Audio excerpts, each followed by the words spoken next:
السلام عليكم. اليوم في مطبخ متنوع جبت لكم واحد السفنج ناجح غير بالسميد، يجي بالون منفوخ كما راكم تشوفوا في التصويره. هاد السفنج يجي خفيف ويجي طري ويجي فارغ من داخل غير بالسميد كما قلت لكم. الوصفه ناجحه، تبعوا معايا الطريقه خطوه بخطوه، طريقه العجن، طريقه القلي باش تنجح لكم وتجيكم هاد النتيجه. بسم الله على بركه الله. عندنا هنا 2 كيلات تاع السميد يكون متوسط واي نوعيه تحبوا، المهم يكونش خشين بزاف. نحطوا الملح، نص مغرفه تاع الملح الدقيق تاعنا، مغرفه كبيره تاع الخميره الكسره او مغرفه تاع السكر، ونلموا العجين تاعنا بالماء دافي. نحطوا على الخميره ونبداو نلموا كما راكم تشوفوا في التصويره. نضيفوا الماء بالتدريج ونلموا الدقيق تاعنا، نلموه وندخلوه في بعضه. هنا الدقيق نبقاو نضيفوا بالعقل في الماء باش ما يجرالناش الدقيق، وهنا يجينا كما تاع المطلوع. نلموه زي تاع الكسره. هنا راني لمينا، شوف كيف تجي طريه العجينه ماشي يابسه. ونروحوا نبداو نعجنوا فيه. هنا في الاول نعجنوه بلا ما نضيفوا له حتى قطره تاع الماء، غير نعجنوه ونقطعوه كما راكم تشوفوا في التصويره. طريقه العجن نقطعوا حوالي 5 دقائق وحنا نعجنوا هكا. اللي عندها البيترا تستعمل البيترا، انا درت لكم باش تشوفوا اكسبري درت هكا حتى يتعجن هنا 5 دقائق. شوفوا كيفاه بيض وطرانا وتعجننا العجين تاعنا. نبداو ونجيو هنا ونبداو نسقيو فيه بالعقل بالماء كما راكم تشوفوا، ونعجنوه. هنا نبركاو التقطاع، نحبسوا من التقطاع تاع العجين ونوليو غير ندخلوه فيه كما العجينه تاع المسمن.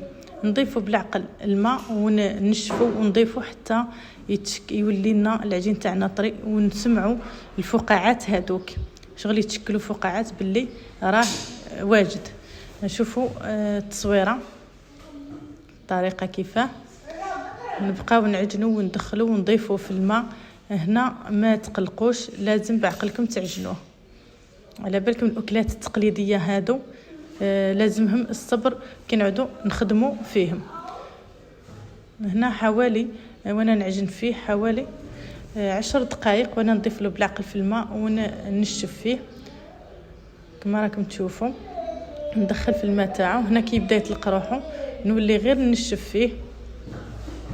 هنا راه تقريبا واجد، نشفوا مليح من الماء هذاك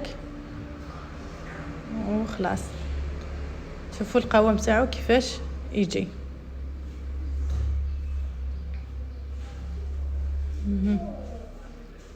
الطريقه كيف هنا نعجنوه. هنا راه واجد العجين تاعنا. نجي ندخلو في بعضه، نزيد ندخلو الهواء.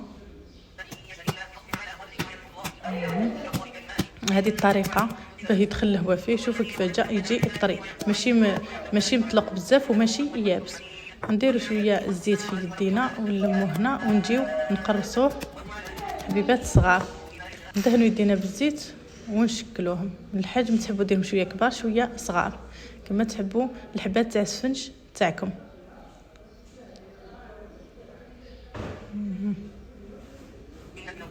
نكملوا الكميه كامل تاع العجين. هنا كما ودو نجيو نغطيوهم بكيس بلاستيكي ونخليوهم حوالي 5 دقائق ونبداو نطيبوا فيه. كي يعود الجو سخون 5 دقائق، كي يعود الجو بارد 10 دقائق. هنا كي نجي نطيبوه انا نستعمل هنا الماء ماشي الزيت. الماء هو تاني يمدلو الطراوه ويخليه تاني يتنفخ معانا. وما تخافوش كي تجيو تقليوه ما راحش يصوتي لكم الزيت ولا راح يجيب بسهوله. شوفوا كيفاش تقليوه.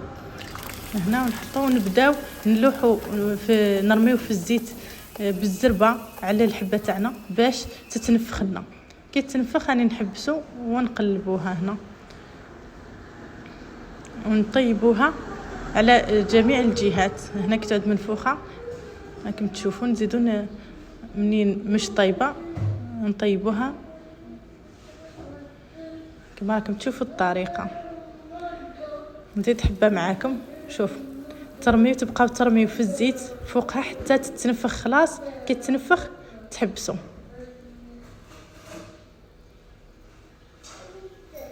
وهنا السفنج تاعنا راه واجد ما شاء الله، يجي طري، يجي خفيف فارغ من داخل. نحط له هنا العسل، تحبوا تحطوا له العسل، تحبوا تديروا له السكر، ولا كل واحد كيفاش يحب ياكله. ونفتح معاكم حبه شوفوها كيفاش جات من داخل. شوفوا كيفاش جات فارغه ما شاء الله. ان شاء الله تعتمدوا الوصفه وتجربوها، وتنساوش تدعموا قناتي والاشتراك. سلام.